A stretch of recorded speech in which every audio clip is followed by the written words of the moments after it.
I'm David Kano with the Hollywood MMA Show and MMA Show News here at Bellator 106 in Long Beach, California. And I'm joined with Roy Big Country Nelson. How are you doing today, sir? Pretty good. We saw you cornering King Mo. It went the full 5 rounds. What were your thoughts about it, and how is it being a coach? Just being the coach, it's hopefully I get my voice always back.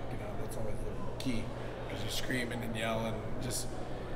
Just because when you're on the other side, it's just hard to digest all the instructions and just try to go out there and you're tired or whatever. So the thing is just Mo just I think just got outpointed. Wasn't a fight like the way that everybody thinks typical fight, like I got a black eye, a bruise. And if you're going off of my big toe hurts and that type of thing. So for coaching, it's just hard to just as long as everybody tries to implement the plan, just go with it. I feel bad because coaches tell me one thing and I do something else. So. But I talked to Bass Rutten about this, him being a coach, and I said, is it harder being a fighter or a coach? And he said he had mixed emotions because you can't get in there and do what you're telling your fighter to do. Yeah, if you're the fighter and a coach, you're like, dude, you just want to go out there and I'll do it for you. If you're not listening, I'll do it. And you just get frustrated. But at the end of the day, it's just you live and die by your student or whoever you're coaching. Is when he loses, you lose, and it's there's a lot of coaches that don't feel that way, but I lost tonight, and I feel like I just got 2 losses in a row. It sucks, but at the same day, I'm looking at the same things that Mo needs to work on. I need to work on because we're fighters, not point fighters.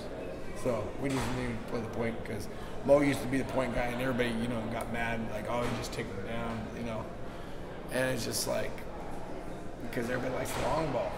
Everybody likes knockouts, and I'm that guy that knocks people out. If I start laying on people, then people get mad.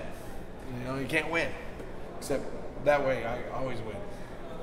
And that's what you're known for, and you're coming off I know you've already talked about this, but a 3-round decision. I was with Nick Diaz. We were watching your fight, and Nick and we both saw Daniel didn't do any damage. What was it about that fight? What do you want to do from this point on, or do you want to drop to 205? Do you want to stay there? You know what? I'm just trying to.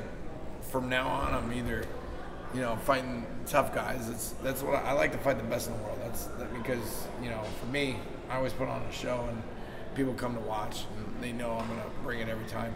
I just would like to get on one of these headliners, where I'm the 5-rounder, where it doesn't matter even if it's not for a title fight, 5 rounds, because I always figure them out by the 3rd round, and I'm like, okay, I got you now. I got you. So it's just, it's always back to the drawing board. It's always, getting better. I look at all the pluses that happened in that fight, and then you look at, try to correct it from there moving forward. So you're going to stay at heavy then? I'm staying at wherever people want to fight, fight. Okay. Is there someone in particular that you're looking forward to, or you just whoever wants to call you out, whoever wants to fight? Nobody wants to call me out because nobody ever wants to. Even the people that I fought in the past never want to fight me again. Even if you probably ask Daniel, he probably won't be I don't want to fight Roy again. It's just one of those things.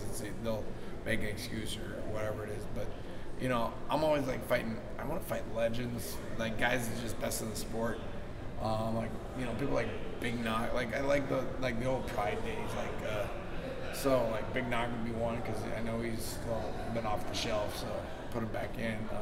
I don't know. I have to look at the UFC roster. There's always 32 guys that always to fight. I'll start on the last guy and work backwards. Oh, that's King Velasquez. So I can start there and work backwards. I'm always there. I'm always game for that. But maybe the guy underneath him. I don't know. Right. I don't really care. And 2 more questions. My second to last question is, Nick also said you're one of the most talented guys in MMA. Period. Your natural talent. Is that how does that compare to someone that has to work hard for it? Is it better to be nature versus nurture? You know what? It's just I mean, Nick is one of those guys that he comes to fight too. That's why he gets mad and frustrated when guys want to point fight and just we're here. Let's scrap. We come from that old days of hey, no time limits, let's just get it on. You know, or if we go to the full, 15 minutes and you haven't knocked me out and haven't submitted me, you can call it a draw. I like those old schools. Now I understand, like, back in the day, I was like, I don't know why they do that. But then now I understand it's because people don't fight no more. And can organizations like Bellator, World Series of Fighting, can they coexist with the UFC? Yeah, I mean, the thing is everybody likes to fight. I mean, Dennis says it best, like if you can't get one fight, they're not all under one roof. There's always going to be a guy that like Fedor was one of those guys that never went over. I mean, there's people that just don't go. I mean, most of the guys are all talented.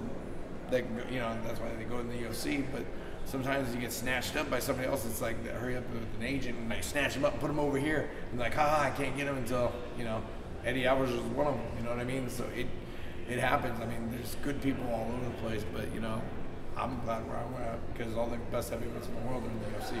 Did you think Alvarez or Chandler won that last fight? I didn't get to watch all the fights because I was worried about talking to Mo and stuff like that. But from what I saw, the parts where I did see, I thought Chandler won just because they're everything that I saw. But then there was that time where Eddie almost had him choked out. So there's a couple different things, but I didn't think it was as close as it actually was. But that could have been because I wasn't watching. Right. But the best part is you're going to be able to see three. Right. Twitter, Facebook fan page. Everybody should know Roy Nelson MMA for Twitter. Twitter. Facebook, Roy Nelson UFC.